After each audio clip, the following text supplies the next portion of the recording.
Welcome to the Cover Two Men podcast, where two men cover stuff. I'm Grant, and unfortunately, neither John or Bryce is here with us today. Today we'll be talking about the Pittsburgh Steelers, and the Steelers are unfortunately at the receiving end of all the Aaron Rodgers drama. For the past 2 years, they have been the one to put up with all of the drama around Aaron Rodgers. And as you can tell already from the start, I am not the biggest fan of Aaron Rodgers. But I do think you got to give him credit where credit is due. He was not a bad quarterback last year. He may have not been a top 10, 15 quarterback, but he is definitely still a great quarterback that could get you guys to the playoffs like he did last season. His stats last year, 3,322 yards, 24 touchdowns, and 7 interceptions.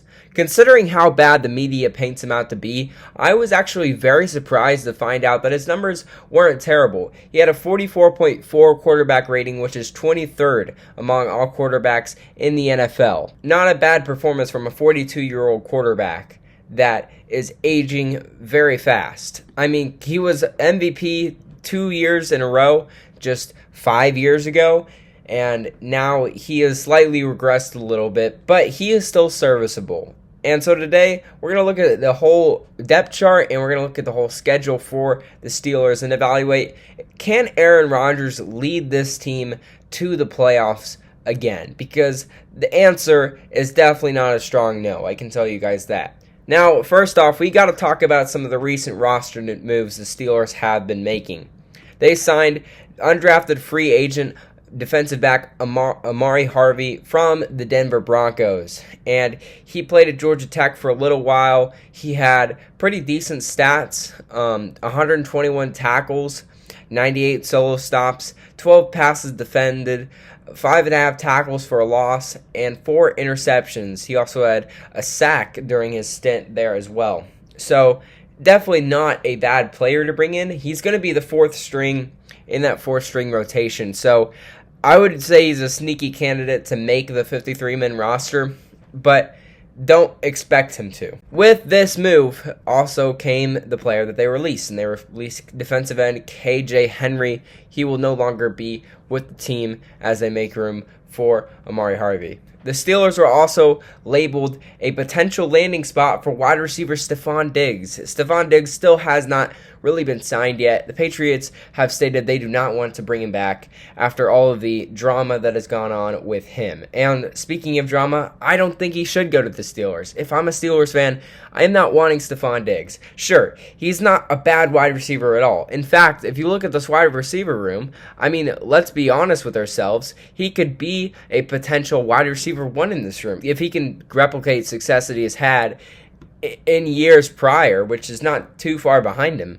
I think he could be a potential wide receiver one, wide receiver two in this room. Although this Steelers room has some great players in this room that could make him fight for it, I think Stefon Diggs could be a potential wide receiver one if he was in this room. The drama with him and Aaron Rodgers is too much to have in this room.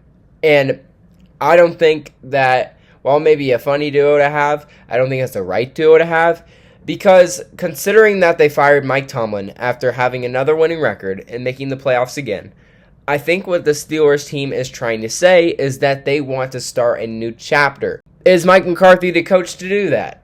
I don't know. I don't think so, but he could prove me wrong. You saw what he did with the Packers. You saw what he did with the Cowboys. He has gotten teams to the playoffs before. I'm not going to hate on him. It wasn't a terrible hire, but there were better coaches out there. The Steelers are giving me mixed signals because it looks like they are trying to move on. Obviously, they're not satisfied with what Mike Tomlin has been giving them, which is borderline, always a winning record, borderline playoff team, never actually in it to win a Super Bowl for a while now, 15 years. And it really just says something by making that bold move to fire a guy that hasn't had a losing record with the stint on the Steelers. But at the same time, you're employing a 42-year-old quarterback in Aaron Rodgers. I mean, maybe they are preparing a new era, and Aaron Rodgers is just going to do his thing for this last year or a couple of years. I don't know how long he's going to be in the league. I think this might be his last year. But I think after this, they got to lock in on making the new era start in the Steelers, because it has been a lot of mediocrity for a while. I know I'm kind of just going off, but I do think that Stephon Diggs is just not the answer to how do we find a way to start a new era in a Pittsburgh Steelers team that has had success but needs new levels of success. So let's start. We talked about Aaron Rodgers. We also got to go over Drew Aller, who is very thrilled to have Aaron Rodgers mentoring him. He knows that he's not going to be the starter. That's not what the Steelers drafted him to do. But Drew Aller is so thrilled to even be in this position where he can get another year off of Aaron Rodgers and mentorship and just being the better quarterback. He said he's glad to have Aaron Rodgers help him become the best quarterback he can be. And I think that's a great mentality. I think you guys drafted a great quarterback in Drew Aller. Probably not what you guys were expecting a year ago when Drew Aller was one of the most propped up candidates and was going to be a future franchise QB at the top of all the mock drafts in the first round, up there with Arch Manning, Garrett Nussmeier, Sam Levitt, and all those quarterbacks. They all didn't do as well as we hoped, and now Drew Aller is sitting here on your guys' team. So you guys have a great player, a guy that compete with quarterbacks like Will Howard, the national champion for Ohio State going into his second year. He can compete with quarterbacks like Mason Rudolph, which did play last year. He played a couple of games. He played mainly in the Cincinnati win 34-12, which he didn't play a huge part of. He had a 75% completion He had a 75% completion percentage that game, though, going 12 for 16 for 127 yards and a touchdown. And then also had a 77% completion in the loss against Chicago, 31-28. 24 for 31 and a touchdown, which is great numbers. He only had 171 yards, though. That's an average of 5.5 a throw. But really, that's just nitpicking. The guy did pretty good out there. I mean, if you look at his completions, sure, he could have thrown for more passes, but that's from that sample size, it means that he could be a decent backup. So there's nothing to complain with there. Then the running back room. Jaylen Warren is the potential starter here. It's probably going to be a running back by committee is what it's looking like. He had 211 carries for 958 yards and 6 touchdowns, an average of 4.5. So not the best numbers, but that's not what they're trying to have him to be. And we can tell this because they bring in Rico Dowdle. Rico Dowdle had a lot of great games last year where he went off 200 plus yards. I can just go over these games with you guys. Some of his best stints against Miami, he had 23 carries for 206 yards. That's an average of 9 a carry. 30 carries against the Cowboys for 183 yards. That's an average of 6.1 a carry. And then 130 yards against Green Bay for 25 carries, average of 5.2 a carry. Rico Dowdle, that is half of his yards in those 3 games. We need to be honest with ourselves. He's not the answer. I mean, let's just take a look at his last games. And I am saying this because I am a Panthers fan. I have seen this guy be propped up by the media as a guy that's going to be great. But let's look at his second half of the year. It wasn't good. Against the Rams in the wild card game, 5 carries for 9 yards. That's less than 2 yards a carry. In fact, his longest rush was for 8 yards. So, aside from that 1 carry that went for 8 yards, he had 4 carries that totaled to 1 yard. I know it's the Rams. The Rams are still a team that you can run on to a certain degree. Now, if it was like a 2.5 a carry, 3-point carry, and he just had that one bad game, that makes sense. But let's take a look at his other games. Against Tampa Bay in Week 18, 7 carries for 10 yards, an average of 1.4 a carry. Against Seattle, 12 carries for 59 yards, which is 4.9 a carry. Not bad numbers, not bad numbers. The guy hasn't gotten any good yard totals, like anything really above of 75 since the Packers game. You may be saying, great, you're being critical. You're being way too critical of Rico Dowdle. But I'm just going to be honest with you guys. You guys look at the games against Miami and Dallas and Green Bay and expect him to do that every single week or even be half as good. Half as good is way too much of a stretch. He's not even going to be half as good because after that, he was not half as good at all. And I am very thankful for what Rico Dowdle did. I hope he does well. Don't get me wrong. I hope he does well. I mean, not against us, but I hope he does well. But I don't think that he is going to change much from what we saw his last couple of games. What you saw was, as the weeks went by, this whole flashy Rico Dowdle team started to figure him out. And when a team like Tampa Bay is holding him to 10 yards off of 7 carries, that says something. Okay, these teams they figured him out, and he's easy to game plan against. I mean, the 200 yards was great, but if you go from 206 yards to 9 yards, that's just not good numbers. Not a good trajectory. I mean, he literally beat out Chuba Hubbard for the running back one. They gave Chuba Hubbard a contract. They gave him everything that could tell him that he is going to be the running back one of the future. And Rico Dowdle still beat him out for it. And then proceeded to somehow fumble it. But they have Eli Heidenreich, which I think is a great player from Navy. I mean, everyone's talking about how scary he's going to be. I am not going to be a denier of that. I'm not going to be on the wrong side of Eli Heidenreich. Go, bro. I'm rooting for you. And Caleb Johnson from Iowa, another player that has recently been brought in as well. This is his second season. So this is definitely a great running back room. And I know I went off about Rico Dowdle, but I mean, he's still a great running back in this group. I don't think he was that big of a loss for the Panthers, but, you know, the Steelers got a great addition. Now, let's look at this wide receiver room, okay? Because DK Metcalf, his best years are behind him. I think his best years are behind him. He hasn't had a 1,000-yard season since 2023.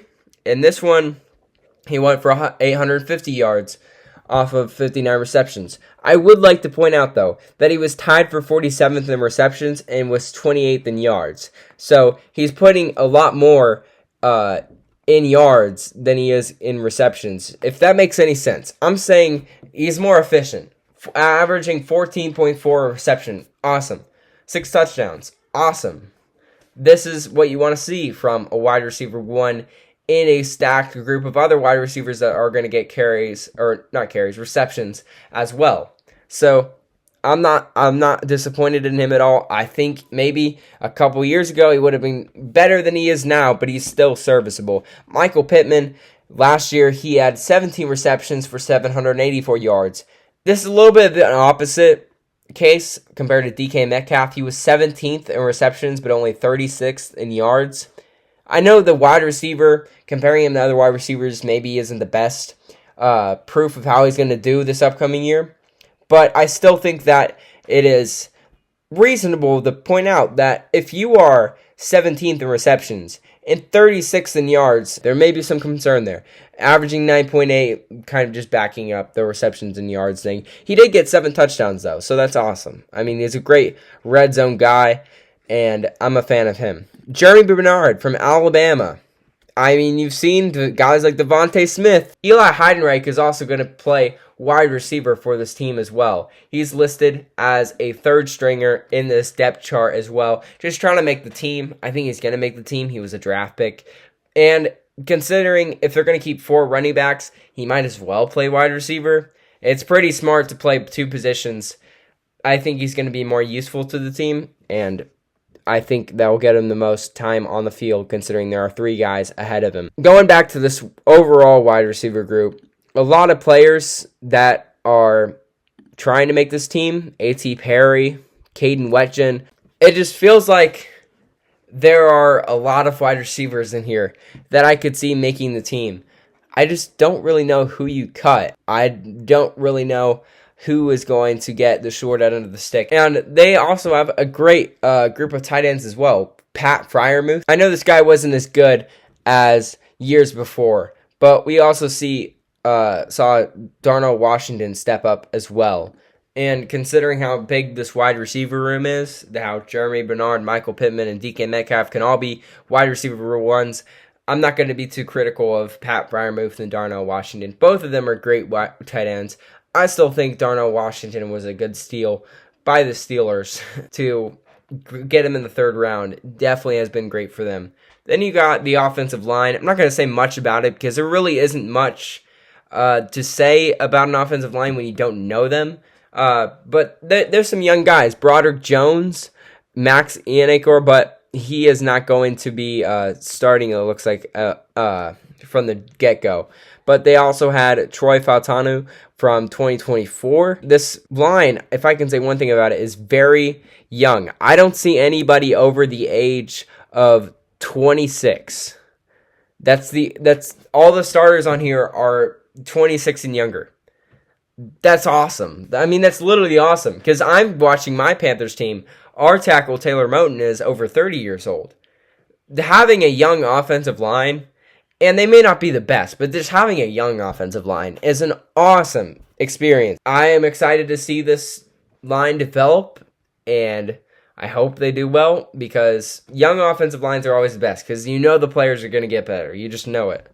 And let's talk about this defense too because Derek Harmon was the 2025 first-round pick. He's going into his second year. Now, Derek Harmon, he did not play the full season. He had 11 solo tackles and 3 sacks. I think that considering he played a shorter season, he should do better. But I'm not really sure on his numbers during that short stint. The tackles, I think, need to improve. But you can't really control that to a certain extent. Keanu Benton, 25 solo tackles, 5.5 sacks. A contributing nose tackle for sure. Nose tackles, it's hard to get stats, so I'm going to be generous with guys like Derek Harmon and Keanu Benton. Having sacks in general at the nose tackle, not a bad thing. No, not a bad thing. If they're getting those numbers, especially on a defense with guys like Cameron Hayward, 38 solo tackles and 3.5 sacks. Dude, there are so many people in this room that are going to be fighting for sacks, tackles. There's not much to fret. Especially you got a guy like TJ Watt. Listen, I know he's 31, but he had 23 solo tackles, 7 sacks, 3 forced fumbles, and 2 interceptions. The guy can do anything. He can do literally anything. He almost has a 3-to-1 tackle to sack ratio. And then you look at a guy like Peyton Wilson, 74 solo tackles. That is 10th in the NFL. 2 sacks and an interception as well. There is so many players on this team. Looking at Patrick Queen, 56 solo tackles, a sack and a forced fumble. There are so many players on this team that contribute. Some players may not get the stats that prove how good they are, if you get what I'm saying. Alex Highsmith, 36 solo tackles, 9.5 sacks, and a forced fumble. There are so many players on this team that there aren't enough tackles to go around. And you just have to look at how they play as a presence. Like, are they good at getting pressures? Because pressures aren't really showing up on the top of the ESPN website and the stats. Are people okay with running the ball through their gap? Are people okay throwing where they are covering? Can they be trusted to lock up in a one-on-one? Passes deflected, though. Joey Porter has 14 of them. That's top 15. He had an interception and 35 solo tackles as well. There are so many players on here that have deserved to be in the starting roster that can you really count the Steelers out of a playoff run? I mean, we want to talk about how Aaron Rodgers is old, but look at this defense. Deshaun Elliott had 20 solo tackles and an interception along with a forced fumble. And they even got guys like Jalen Ramsey, which is at the nickelback, but I think he's playing in safety this year. 53 solo tackles, an interception. I mean, it seems like some of these players just stack up on tackles and kind of leave everyone else out to dry. Jamel Dean, 38 solo tackles, 3 interceptions, 2 forced fumbles. They got him from the Bucs, and honestly, good addition. But trust me, I've seen these Bucs players. They're good, but I won't admit they're good until after they leave the team. They got my guy, Jacoby Windman as well, but he's probably not going to make the team. I think he was on our practice squad, but still cool. They also got Deshaun Jameson as well. Deshaun Jameson was on our team like last year. So I see some of our players coming on this team and trying to fight for a playoff spot. So I hope they do well. I hope they make the spot. I also want to point out Nick Herbig as well. He is actually a second string. He's listed as a second string on here, second string linebacker. But yet he had 7.5 sacks last year and 3 forced fumbles, 21 solo tackles and an interception.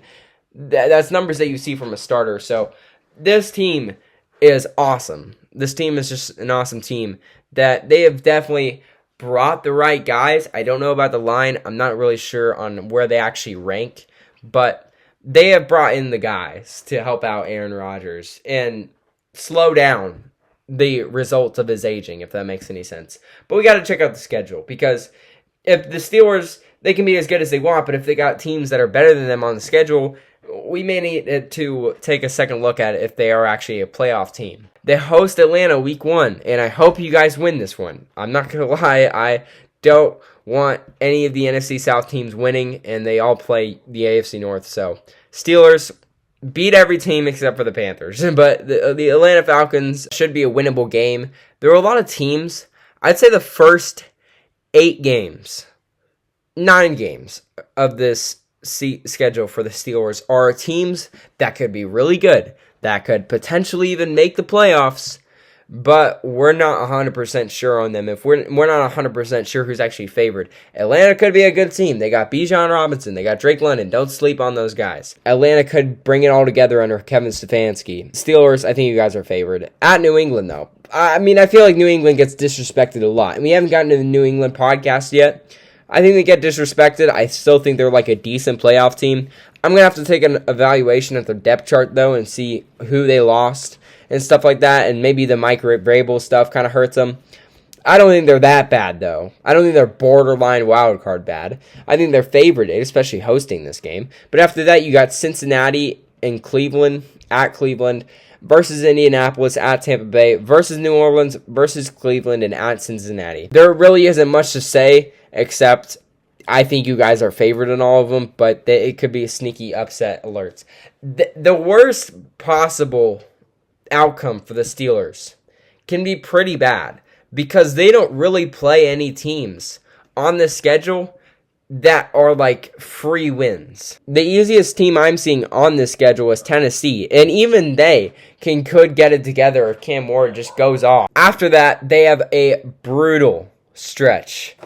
I'm talking Philadelphia week 11, Denver week 12, Houston week 13. They're so fortunate that they have a week 9 bye week to kind of prepare and rest up, because this next stretch is pretty brutal. If you want to count Cincinnati week 10 in there as well, I'm fine to do that. Week 14 at Jacksonville. Week 15 hosting Baltimore, the first of the Baltimore games. Week 16 versus Carolina. I am including that in that rough stretch. I mean, I may be biased. Honestly, that's probably a break considering all the games that you guys have to play before, but don't count them out. Don't count them out. At Tennessee, I think is a big break for you guys. You guys got to win that one, because I don't know how the schedule is looking for you guys. And then at Baltimore to end out the year. The ceiling for this team is pretty high for the first half of the year. I think the second half, they probably drop like weeks 11 through 13, maybe even 14. Honestly, they could end up losing a lot of games in the second half. People are going to look at this team, and they're going to wonder, this team has fallen off. This team had a second half collapse, and this team was like 7-1 to start the year, and now they're like 9-8, 8-9, potentially even 7-10. This team like fell off a cliff. What happened?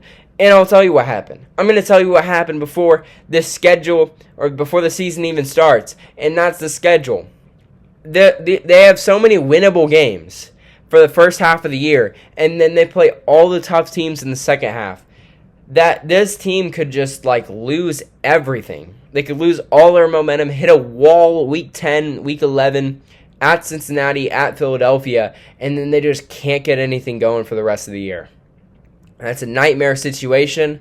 I think an experienced Aaron Rodgers should be able to overcome that mentally, at least. These teams at the end of the year, the second half of the year, week 9 and on, could be very tough for the Steelers. I don't know how they're going to fare. It looks brutal. Are they a playoff team? The first couple of weeks are going to tell, specifically week 2. The way you guys play New England is the way that your season is going to go. There is no other way to put it. It's the first real test on the schedule, considering it's week 2, and it's the only test until like week 10.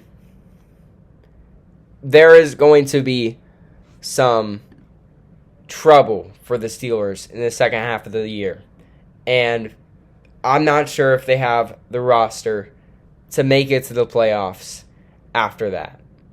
This is the Cover 2 Men.